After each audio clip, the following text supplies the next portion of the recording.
자, 세무사에 대한 강의를 맡은 이은미 세무사입니다. 자, 우리 이 전 시간에는 세무사가 되기 위한 과정, 세무사가 어떤 일을 하는지, 세무사가 되기 위해 어떤 시험을 거쳐야 하는지 등에 대해서 배웠는데, 이 다음 시간에는 평균, 세무사의 평균 소득이나 평균 연봉 등을 같이 보실 건데, 그 전에 우리 앞에서 배웠던 내용들을 좀 간단하게 더 말씀드리면, 세무사는 결국 납세자의 위임에 의해서 조세라 함은 양도소득세, 소득세, 법인세, 상속세, 증여세 등을 신고, 신청, 청구를 대신하는 사람을 의미해요. 즉, 조력자를 말씀드리는 거예요. 그래서 세무사는 여러 조세에 관한 신고, 신청, 청구뿐만 아니라 조세에 관한 장부 작성 또는 상담, 자문, 그리고 부동산에 관한 개별 공시지가, 단독주택 가격 등에 대한 이의 신청을 대리한다거나 소득세법 또는 법인세법에 따른 성실 신고에 대한 확인, 그리고 다른 세무사가 확인한 신고한 내용에 대해 이게 적합한지 아닌지 확인하는 업무도 하겠다라는 거 말씀드렸습니다. 자, 그래서 소득세, 법인세, 양도세, 상속세, 증여세 등에 대한 업무를 대항하고 대리하고 있고, 누군가 조세라 함은 어떻게 보면 국가 권력에 의해 개별적인 반대급부 없이 납부하는 게 세금이기 때문에, 이게 만약에 억울한 사항이 있다라고 한다면 재산권을 침해했다는 얘기이기 때문에 과세관청의 위법 부당한 처분에 대해서 그 권리를 또는 그 이익을 침해받지 않기 위해 해당 조력자 역할을 하고 있다라고 말씀드렸습니다.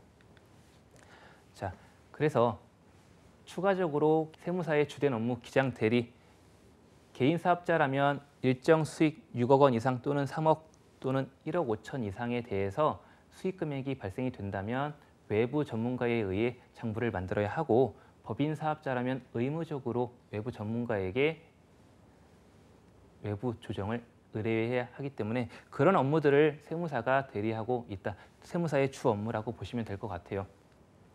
자, 세무사가 되기 위해 응시 자격은 크게 어렵지 않다고 말씀드렸어요. 그래서 결격사유 미성년자나 해당 파산이 됐는데 복권되지 않거나 해당 범죄를 저질렀지만 유예 기간이 지나지 않은 자를 제외하고는 크게 제약이 없었다라고 말씀드렸고, 다만 우리 시험은 영어 시험이 공익 시험으로 대체됐기 때문에 해당 커트라인을 넘기지 못한 사람이라면 응시 자체를 할 수 없으니 해당 영어 공익 시험을 넘긴 다음에 우리 시험을 준비하시는 것을 추천드렸습니다. 그래서 우리 시험 과목은 크게 1차와 2차로 구분이 되어 있고, 1차 시험은 객관식으로, 2차 시험은 논술형으로 진행이 되고 있습니다. 그래서 우리 시험은 총 5가지로 공시가 되어 있지만 영어 시험이 공익어학 시험으로 대체되어서 토익 기준으로 700, 탭스 기준으로 625점을 넘어야 해당 시험의 응시 자체를 할 수 있기 때문에 해당 어학 시험을 먼저 커트라인을 넘기신 이후 세무 공부를 하시는 걸 추천을 드립니다. 그래서 1교시는 재정학과 세법학이 있는데, 재정학이 시간을 축적하는 전략 과목이 되셔야 되세요. 우리 시험은 80문항을 풀어야 되기 때문에 시간과의 싸움이에요. 그래서 1교시에는 재정학이 시간과 점수를 획득하는 전략 과목이 되셔야 되고, 2교시는 회계학 개론과 상법, 민법, 행정법이 이 중에 세 과목 중에 하나를 선택하셔야 되는데, 이 중에 한 과목을 선택하셔서 전략 과목, 즉 시간과 점수를 벌 수 있는 과목으로 삼으셔야 된다는 거예요. 그래야 1교시에는 세법학 개론, 2교시에는 회계학 개론이 난이도가 조금 있으니 여기서 점수를 좀 빠뜨리더라도 재정학이랑 상법에서 점수를 획득하면 평균을 넘으시면서 꽈락을 면할 확률이 높다라는 거예요. 자, 2차 시험은 다 논술형으로 진행이 되고 있어요. 그래서 1교시, 2교시, 3교시, 4교시 2차 시험은 1차 시험에 비해 시험 시간이 상당히 긴 편이세요. 그래서 1차 시험은 80분 총 160분으로 시험이 이루어지는데 2차 시험은 90분씩 총 4교시로 이루어지기 때문에 오전에 시험을 응시하시고 중간에 점심을 드신 다음에 추가적으로 3, 4교시를 진행하기 때문에 점심 이후에 급격히 체력이 떨어져서 집중력 저하로 세법학 1부, 2부에 꽈락을 당하시는 경우가 많다는 거예요. 그래서 체력 분배도 중요하시고 시간을 어떻게 분배하여 시험에 응시할지 어떤 과목을 전략 과목으로 세울지 보시면 좋을 것 같다는 거 말씀드립니다. 자, 합격 기준으로 말씀드렸을 땐 100점 만점에 평균 60점 이상 득점하시면 되시고 과목당 40점이 넘어가시면 1차 시험은 절대평가이기 때문에 평균 60점 이상으로서 꽈락 40점이 안 되는 과목이 없으면 합격하신다고 보면 되세요. 다만 2차 시험도 동일한 커트라인을 가지고 있지만 2차 시험은 매년 합격 인원을 정해뒀기 때문에 1등부터 해당 합격 인원까지 합격을 시키고 그 아래는 불합격을 시키는 상대평가의 성격을 띠고 있다는 거예요. 그래서 그 연도에 얼마만큼의 합격 인원이 고지가 되는지 판단하시고 전략을 세우시는 것도 좋지 않을까 싶습니다. 자, 그중에서 우리는 1차 시험과 2차 시험을 면제를 해주는 규정이 있는데 그 규정에 대해서는 해당 국세 공무원 또는 지방 공무원 등에 대해서 일정 연도 이상 근무를 하신 분들에 대해서 혜택을 주고 있어요. 그리고 우리 시험 1차 시험을 합격한다면 2차 시험은 총 2회 볼 수 있는 기회를 드리니 1차 시험을 보시고 그 해에 2차 시험이 불합격이 됐다 하더라도 그 다음 연도에 2차 시험을 합격할 수 있는 기회가 주어진다라고 보시면 될 것 같습니다. 우리 시험은 1차 시험도 총 1년에 한 번, 2차 시험도 총 1년에 한 번이기 때문에 여러분들이 수험 생활을 최대한 짧게 잡으시길 추천드리고 있습니다. 왜냐하면 1차 시험이 있고 2차 시험이 그 해에 바로 3개월 뒤에 있기 때문에 이 시험을 떨어진다라고 예상했을 때 그 다음 연도 1년을 기다렸다 2차 시험을 응시하셔야 돼요. 그렇다면 그 다음 연도에 2차 시험을 응시하실 때 부담감이나 이런 압박감이 커져서 시험에 본 실력을 나오기가 힘든 편이니까 그 해에 한 번에 동차로 수험 생활을 끝낼 목표로 준비하시는 게 좋지 않을까 싶습니다. 그래서 세무사와 맞는 성격은 당연히 세무 전공자, 회계학 전공자가 하면 좀 더 유리하겠지만 타 전공자라도 내가 경제적 사건을 숫자와 연결시켜서 뭔가 결과값을 내는 걸 좋아한다라고 하시는 분들은 조금 더 유리하지 않을까 싶습니다.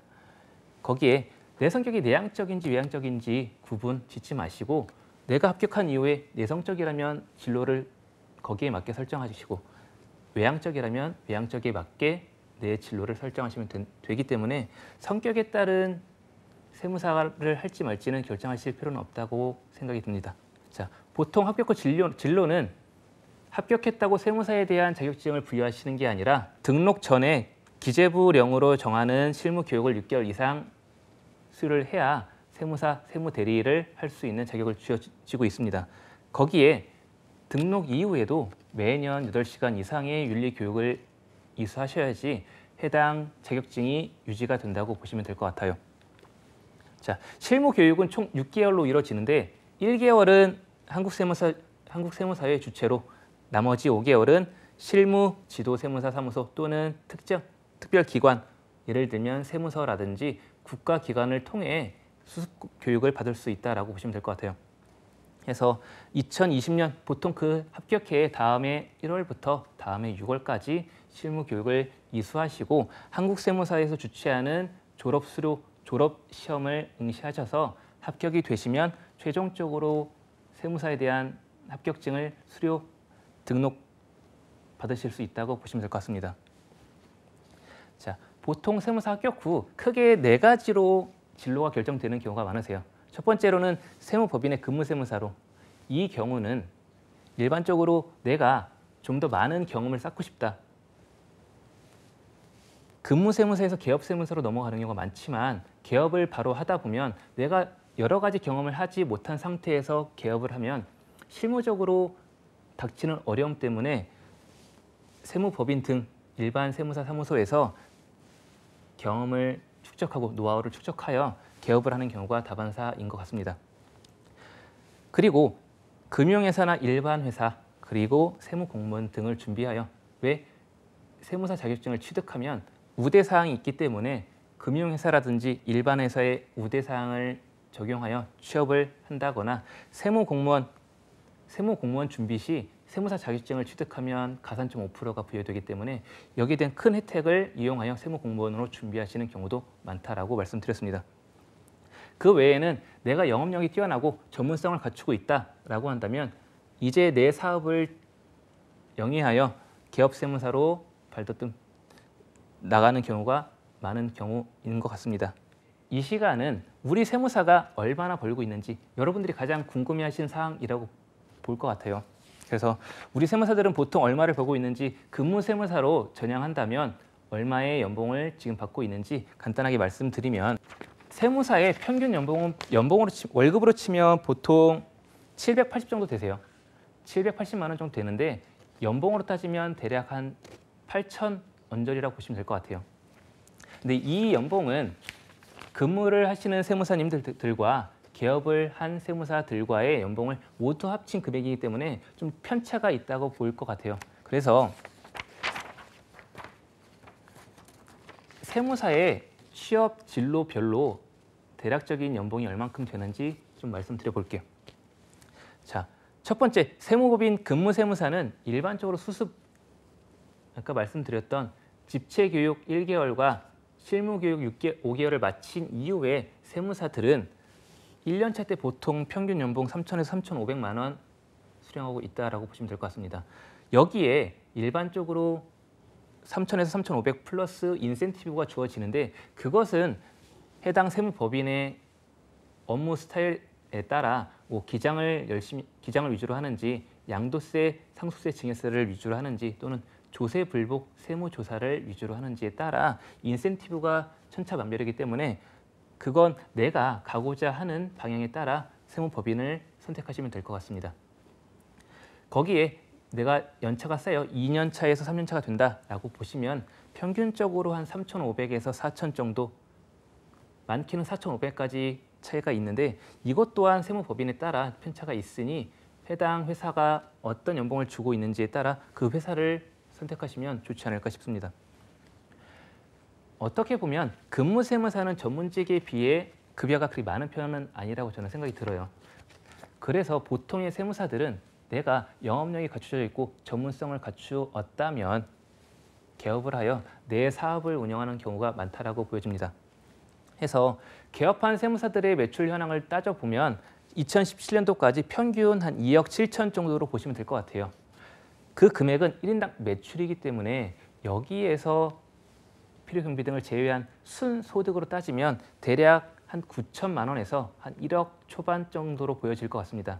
그래서 근무세무사보다는 개업을 하여 내 사업을 영위하는 게 조금 더 좀 소득이 높은 편으로 지금 추정되고 있는 상황이니 자신이 어떤 성격이 맞는지에 따라 개업을 할지 근무를 할지 선택하시기 바랍니다. 자, 과목별로 시험을 준비하는 요령을 말씀드려보면 저도 이제 수험생 과정을 겪었고 근무세무사를 통해 개업까지 한 상황인데 그 과정 안에서 여러분들에게 조금이나마 도움이 되고자 또는 시험을 어떻게 대비할지 좀 설명을 드려보고자 합니다. 자, 제일 중요한 공부 방법은 하루에 어찌 되었건 내가 수험생이라면 대부분의 학생들은 휴학을 한 상태에서 일주일 내내 공부를 하는 상황이 많을 것으로 예상이 됩니다. 그러면 하루에 한 과목씩 나는 펼 것이다, 하루에 한 과목만 할 것이다 라고 계획을 세우신다면 그건 좀 큰 오산이 있는 것 같아요. 왜냐하면 우리 세무나 회계 과목들은 휘발성이 강한 성격을 띠고 있어요. 무슨 말이냐? 내가 오늘 공부해서 이해가 됐고 암기가 되었어도 며칠이 지난 후에는 이 과목에 대한 암기가 금방 사라진다는 거예요. 그러니 하루에 한 과목만 공부하지 마시고 과목을 요일별로 쪼개서 될 수 있으면 하루에 전 과목을 소화할 수 있게끔 시간 배분을 하여 하루는 재정학, 세법학, 회계학, 금요일은 회계학 2부, 세법학 1부, 세법학 이렇게 여러 과목을 소화할 수 있게끔 해서 휘발성이 최대한 적어지게끔 하여 여러 과목을 다회독하는 것이 중요하다고 봅니다. 왜냐하면 우리 시험에는 이런 말이 있어요. 머리가 좋은 자보다 노력하는 자가 더 우세하고 노력한 자보다 즐기는 자가 더 우세하다. 그런데 이 즐기는 자보다 더 우세한 사람이 많이 본 사람이다라고 우리 수험 바닥에서는 얘기가 나오고 있는 추세입니다. 그래서 누가 많이 봤냐, 누가 정확하게 더 많은 양의 공부를 했느냐 이 능력을 따지는 시험이라고 봐도 과하지 않을 것 같습니다. 해서 시험 과목별로 좀 설명을 드려보면 1차 시험의 과목 중에 1차와 2차에 공통적으로 속해 있는 과목들이 있습니다. 어떤 것이냐면 세법학 개론이에요. 세법학 개론은 1차 시험에서 세부적으로 보면 국세기본법, 국세징수법, 조세범 처벌법, 소득세법, 법인세법, 그리고 국제조세법 등 여러 가지 세목을 다루고 있습니다. 그러면 무슨 말이냐? 1차에 이 과목이 있고 2차에 이 과목이 있다면 1차 공부할 때 좀 더 깊이 있게 공부를 해야 하지 않을까 싶습니다. 2차 때 보시면 세법학 개론은 2교시, 3교시, 4교시 모두 공통된 과목으로 우리 합격의 당락을 좌우한다고 봐도 괜찮을 것 같아요. 그래서 처음에 공부한 양, 우리 시험은 내가 처음에 1회 독시 얼마만큼의 깊이 있게 공부를 했느냐에 따라 이 공부량이 수험 종료되는 기간까지 간다고 보여져요. 대부분의 수험생을 제가 경험을 해봤고 저도 직접 느꼈던 부분인데 처음에 공부량이 끝까지 간다고 보시면 될 것 같습니다. 동일하게 1차 시험에 회계학 개론을 보시면 2차 시험에 회계학 일부에 포함되어 있기 때문에 우리 1차 공부할 때 회계학 개론, 세법학 개론은 여러분들이 세무사가 된 이후에도 내가 얼마나 많은 역량을 가지고 있느냐 따지는 실력 중에 하나라고 보여지니 여러분들은 회계학 개론과 세법학 개론은 깊이 있게 어떤 과목보다 더 깊이 있게 더 빨리 풀 수 있게끔 반복하고 많은 양을 공부해야 된다고 보여집니다. 그래서 우리가 1차 시험에 평균 점수를 봤을 때 뭘 느껴야 되냐면 자, 평균 점수를 보셨을 때 재정학, 세법학 개론 1차 시험 중에 재정학, 세법학 개론, 회계학 개론, 상법, 민법, 행정소송법을 보시면 평균적으로 점수는 상법, 민법, 행정소송법이 좀 더 높으세요. 무슨 말이냐? 이 과목들은 우리는 상법, 민법, 행정법을 3개 중에 하나를 선택하여 응시할 수 있는데 이 과목들을 전략 과목으로 세우셔야 된다는 말씀입니다. 그래서 여기서 점수를 벌고 보시면 세법 개론과 회계학 개론은 점수가 낮으세요.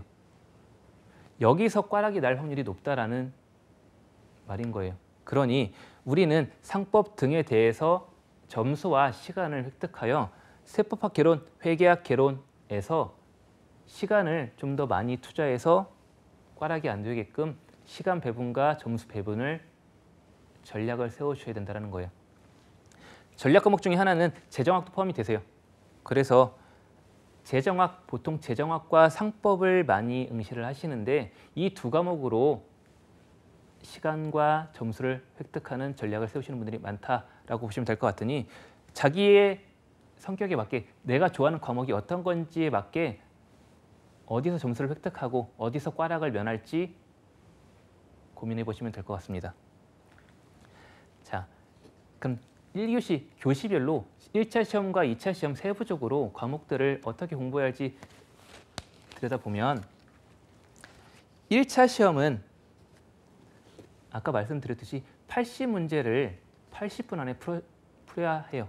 그러니 한 문제당 50초 내외로 풀어야 되는데 이 속도는 어떻게 올리냐? 1교시인 재정학에서 1교시는 재정학과 세포학 개론을 같이 보고 있습니다. 그러니 재정학이란 과목은 보통 암기할 내용들이 많다라고 보여집니다. 그러니 암기할 내용들을 숙지를 하여 문제풀이할 땐 속도를 높여 우리 시험 보는데 시간을 축적하는 과목으로 여겨져야 한다는 겁니다. 그래서 보시면 1교시 재정학은 암기 과목이기 때문에 전략 과목으로 모든 수험생들이 삼고 있습니다. 그래서 공부하는 방법이 재정학은 어찌 보면 공부량이 많은 과목이세요. 재정학은 내용으로 보면 책 2개가 두꺼운데 이 내용을 강의를 통해 이해를 하셨으면 보통 독학하시는 분들도 계신데 강의를 통해 이해를 하는 걸 저는 추천을 드려요. 그래서 강의를 통해 이해를 했으면 이해를 바탕으로 암기가 되어야 한다라는 거예요. 그럼 암기가 됐으면 이 내용을 쓸데없는 부분들은 쳐내고 요약 정리해서 내가 시험장에 가서 문제풀이를 할 때 시간을 어떻게 벌지, 어떤 부분에 대해선 포기를 할지 선택과 집중에 대한 전략을 세우셔야 된다는 거예요. 그래서 계산 문제보다는 이론 문제를 공략해서 집중하시는 게 점수도 벌고 시간도 줄이는 방법 중에 하나가 아닐까 생각이 듭니다. 그리고 재정학은 어떻게 보면 출제 문제 은행에서 출제자분들도 기출문제에서 크게 벗어나지 않게끔 출제하는 게 일반적이라 기출문제를 위주로 여러분들이 출제 포인트를 공략해서 이 부분은 잘 나오는구나, 이 부분은 출제가 되지 않는 부분이구나 정리를 하여 공부를 한다면 좀 더 효율적으로 시험장에서 시간을 세이브하지 않을까 생각이 들고, 난이도로 보면 쉬운 문제 5문제, 중간쯤 30문제, 매우 어려운 문제 5문제가 있는데 시험장 가시면 이 구분을 할 정도로 이 문제는 어려운 거구나, 이 문제는 금방 풀 수 있는 문제구나 라고 그 정도 실력은 되셔야 된다는 거예요. 그래서 시험장 가서 문제 난이도로 봤을 때 상이다, 이 5문제는 버리셔도 되지 않을까 싶습니다. 이 어려운 문제 잡고 있다가 쉬운 문제 5문제, 중간 문제 30문제를 모두 놓치는 경우가 있기 때문에 여러분들이 어려운 문제는 나중에 다시 와서 풀더라도 먼저 제낄 줄 아는 노하우가 생기셔야 된다라고 말씀드리고, 결국에 재정학 말씀드렸듯이 방대한 양을 공부해야 하기 때문에 얘를 요약 정리를 하여 내가 시험에 다다랐을 때 이 요약부만 보고 시험에 응할 수 있도록, 전체 많은 양을 공부하기 어려우니 요약집을 통해 서머리를 하여 마지막 시험장에 갈 수 있게끔 준비하시면 좀 더 효율적이지 않을까 싶습니다. 그래서 재정학은 문제당 시간을 50초보다 더 작게 잡으시는 게 나으세요.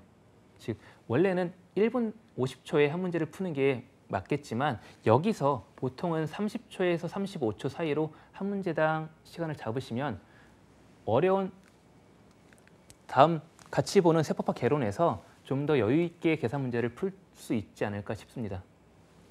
자, 재정학에 대해서는 이렇게 정리를 하고, 재정학과 같이 시험을 응시하는 세포학 개론 1교시에는 재정학과 세포학 개론을 같이 응시를 하는데, 세포학 개론은 세부적으로 보면 국세기본법, 국세징수법, 조세범 처벌법, 소득세법, 법인세법, 부가세법, 국제조세 조정에 관한 법률 등 여러 가지 세목들을 포함하고 있기 때문에 여기에서 모든 부분을 내가 깊게 공부한다는 것은 무리가 있다는 거예요. 그래서 이 안에서 내가 전략 파트를 세워 이 부분에선 점수를 획득하고 이 부분은 내가 어려우니 시간을 위해 좀 제껴두자라고 판단이 되시면 될 것 같아요. 보통은 그래서 수험생들이 국세기본법을 전략 파트로 삼는 경우가 많습니다. 왜냐? 국세기본법은 암기 과목, 내용을 위주로 공부하는 암기 과목이기 때문에 여기에서 문제풀이가 빨리 되는 경우가 많다 보니 국세기본법, 국세징수법을 전략 파트로 삼고, 소득세법, 법인세법, 부가세법은 계산 문제가 많다 보니 여기에서 시간 투자를 좀 더 배분하여 시험에 응시하는 경우가 많다라고 보시면 될 것 같습니다. 그래서 세부적으로 보면 세포학 개론은 세무사가 평생 가지고 가야 할 부분이라고 봐도 무방할 것 같아요. 무슨 말이냐? 세무사는 세법학으로 먹고 산다고 해도 과하지 않아요. 그러니 세무사의 기본이기도 하고 시험에서 1차와 2차에 모두 포함이 되어 있고 점수에서 많은 부분을 차지하고 있기 때문에 처음 공부할 때 1회 독시 깊이 있는 공부를 하시는 걸 추천을 드려요. 그래야 처음에 1회 독시 깊이 있는 공부를 한다면 그 시야는 세무사가 돼서도 유지가 되는 경우가 많습니다.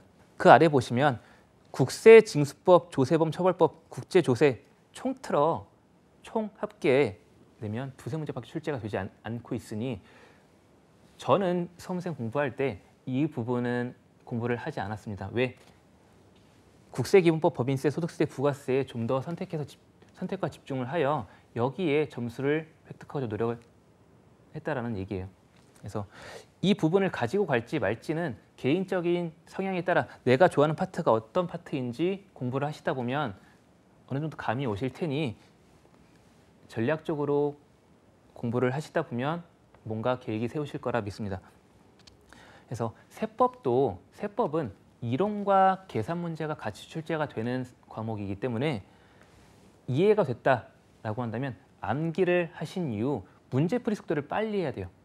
그래서 문제풀이가 된다라고 한다면 이 문제를 내가 얼만큼 빨리 풀 수 있느냐, 얼만큼 빠른 속도로 다음 문제로 넘어갈 수 있느냐, 그 실력을 늘리시는 게 가장 키포인트라고 보시면 될 것 같아요.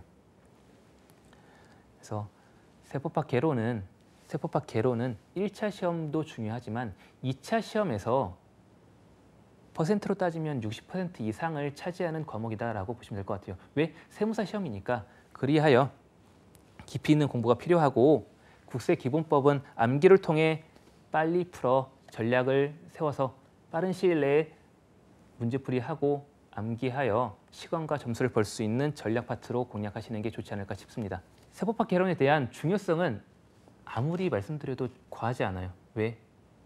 제가 계속 말씀드렸듯이 세무사업을 한다면 국세기본법, 국세징수법, 여러 가지 소득세법, 법인세법, 부가세법은 평생 가지고 가야 될 사항들이다라는 거예요. 그래서 여러분들은 시험 위주의 공부도 중요하지만 내가 나중에 세무사가 돼서 내가 처리해야 될 업무들이니 이 부분은 좀 더 관심 있고 집중 있게 공부를 하셨으면 좋겠다라고 말씀드리고 1차 시험에 대해서는 여기까지 말씀드리고 다음 시간에는 2차 시험에 대해서 준비를 어떻게 해야 되는지 다시 말씀드리도록 하겠습니다.